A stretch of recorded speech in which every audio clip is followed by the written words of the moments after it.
The review is simple. You didn't play your A game, and you still came out with an A result. At the end of the day, that's all that matters. As long as we can do it here in practice, but we got to go to the next game. So wake up. Wake up. Wake up. Well, this is my fourth year, and in my first year, it was about getting the numbers, getting bodies on the field. A lot of those veterans are now, 4 years later, they're better prepared, they're under my system, they understand how I do things, and we're looking now for athletes. Athletes learn quicker because they've done sports, they've done similar activities, and they have that memory component. They're very interactive. Everything, if you have a question, we're gonna do it. It's not, oh, I'm gonna tell you what to do, this is how it's supposed to be done. We do everything.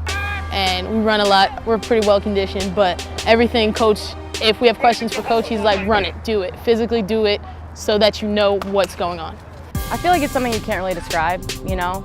I played sports all my life and football was never one that I thought I was gonna play, but the amount of unity within the team and the different age from like 18-year-olds to 48-year-olds and above, it brings a lot into your life, a lot of women, so it brings a whole new definition to team, whole new definition to family, and kind of a whole new definition to personal growth because you're able to experience so much.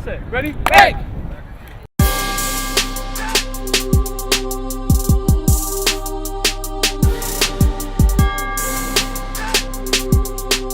I've been playing for 13 seasons, so it means a lot to me. I have a lot of time and sacrifice invested in it because I love playing.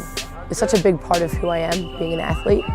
And at this point, it's provided me so many opportunities, playing with girls across, all across the country, to just fulfilling my competitive need to be an athlete.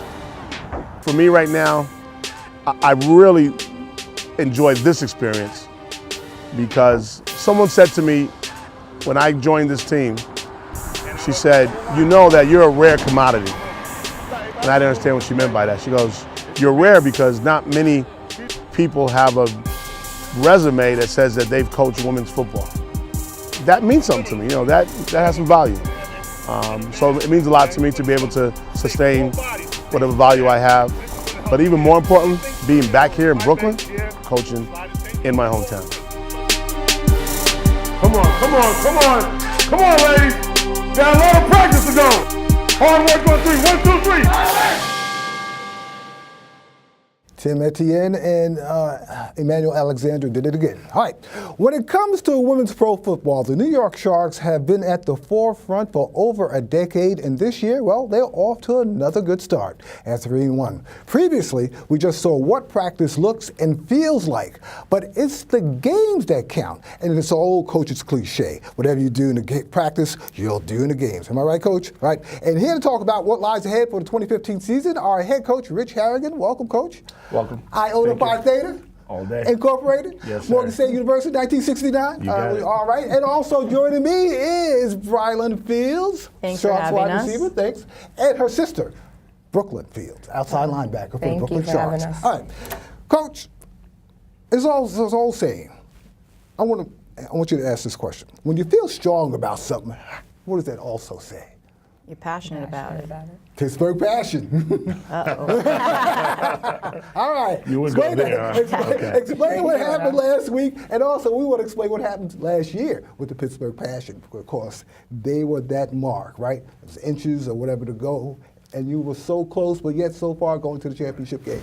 Well, I always say to my players, or I at least said this past week, there's a certain standard.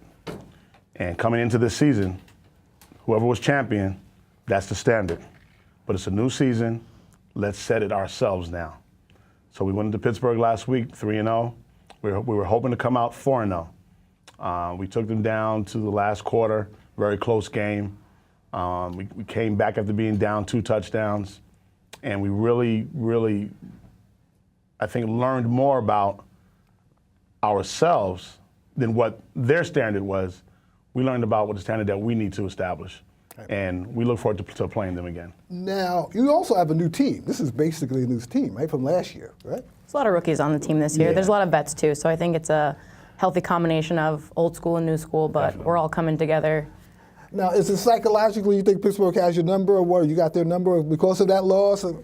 I think that we actually beat ourselves that game. Like she said, having rookies and vets, it's about coming together, and definitely we beat ourselves that game. So this next couple of weeks and the next game is to prepare and get better. I know you have a bye this week, but let's go over this season so far. You're 3-1. Let's go over the first game you played, Washington Prodigy. Yes. Our first game was on the road. Washington Prodigy is a new team to the IWFL. They're about 2 or 3 years old. They're a very scrappy bunch, very competitive. They don't have the depth in each position, so a lot of their players do play both ways. But we went down there and we made their home our home for that weekend. We came away with a 38-7 win, or 37-8 win, and that was a good start for the season. How difficult was also that game? I know you guys won. Were there any things that you learned also as a new squad? Because you have a combination of new players on this team, right?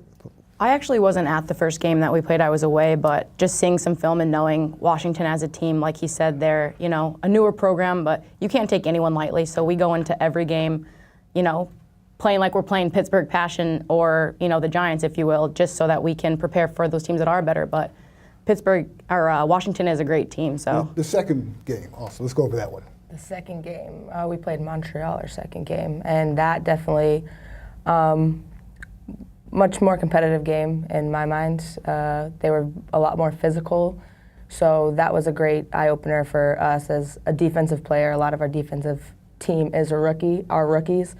So coming together in that game and playing in that game was a lot more physical, so that was an eye opener in the defensive perspective. Now, Coach, as a league, it's been around over a decade now, right? As far as the league, you were part of the International Women's Football League when I first started covering it. And then you went to, I think, Women's Football Alliance. Right, that was and about then the a few Women's years. Professional Football League. Now you're back with IWFL. Why this movement? Well, there are two leagues. It's almost like a defense, like a 4-3 defense. Disguised as a man-to-man, but it's the zone, right? Well, I attribute it to the same thing back in the 60s or the late 60s with the NFL and the AFL. There were two leagues, and they eventually combined. That is my goal as a participant in women's pro football, is to see both leagues actually combine to bring a much more competitive advantage, a much better brand of football, and to bring it together so that we get more exposure.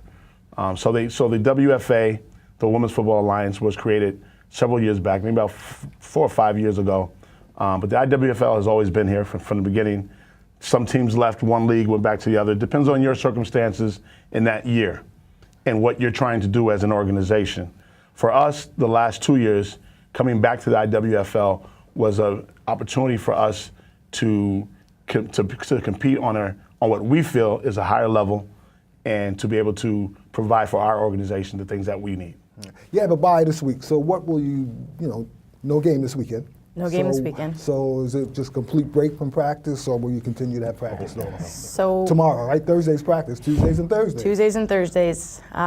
We had our fair share running on Tuesday, so feeling a little rejuvenated now that I had a good night's sleep on that. But when you have bye weeks, it's not like taking a vacation. You still have to prepare. Our opponents probably aren't sleeping, so we can't be sleeping either. And in any game that you're going into, it's never the mindset that we need to be better than Pittsburgh or better than Washington or better than whoever we're playing. It's the mindset that we need to be better Sharks than we were the previous game. So it's really us versus us. So no time for just hanging out. All right, Coach, got to ask a question. It's all about the money. We live in Brooklyn. Skyscrapers, everything are just growing around us like trees. When it comes to that corporate share, those contracts, are you guys under contract? Are you guys paid? As far as marketing, media, where's your share in that pie? Because when it comes to men's sports, it's the whole damn table practically, right? You might have an edge right now. But yeah, women are making money these days. Well, that's the one glaring difference in men's pro football and women's pro football is that the majority of players, almost 99% of them, do not get paid. There may be some sort of situation where they can offset their fees through sponsorship or whatever, but there's no pay. There are some contracts that they have to sign a contract, but that's more about personal conduct and that sort of stuff, and what they have to attribute to the team. It becomes a professional league for us, however, because the coaches, we do get paid. It's not $1 million contracts, anything on that level, and that's the one reason why the sport is not where it's at. We don't have $1 million owners or millionaire owners, and we don't have $1 million contracts. What about investors? Are investors out there looking to get involved at all? I would say right now, that's been a goal for years, to try to bring as many investors or sponsors in. But that's up to those organizations and what kind of contacts and resources that they use. We're in New York City. This is the Big Apple. There's a lot of opportunity here. We're definitely pursuing those every year, trying to make it better. When it comes to trying out, is there some sort of farm system? How did you become aware of the New York Sharks women's pro football? As far as were you drafted? Did you try out? Seriously? I mean, I think a lot of it for a lot of the competitive players is that someone was on the team. They knew us from college sports. We both played softball. Where'd you go to college? New York Institute of Technology out in Old Westbury. Okay. So, I mean, Cottle, Erika Cottle is one of our other wide receivers, was like, hey, you got to come play. So I tried out and I loved it. So that was my rookie year last year. And then I said, Brooklyn. You were also Rookie of the Year, right? I was. Okay. I was Rookie of the Year. I actually came to see all of her home games and said, wow, I have to be a part of this. So I tried out this year, made the team, and this is my rookie season this year. So if there's no farm system, anything like that, Coach, I mean, do you hear about different players throughout the off season that may, hey, Coach, I want to come and try out, or I'm interested, or how do they approach you? Well, I've been around with this team. This is my 4th year, and I was with the Boston team for about 4 years. So I've kind of set a little mark for myself, and I've become somewhat popular in the league and well known within the actual athletes who actually play, a lot of the veterans.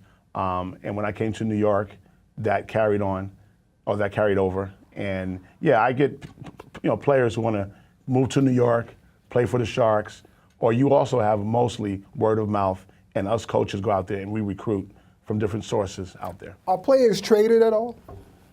No. So if you're in Boston, I mean, could I come and try out for New York, or how would that work? Yeah, that can happen after the season's over. There's no in-season sort of trade like that. It has to wait till the season's over, and there has to be some residential proof of residence and that sort of thing. Maybe you got a new job and you had to move, but it can't just be arbitrary. No. All right. Your next game is at away in Connecticut, but you play your home games at Aviator Sportsplex, right? Yes. Now your next game is what, the 23rd, Memorial Day weekend? Yes. And you're playing Connecticut. How do you feel Connecticut about that? Records, yeah.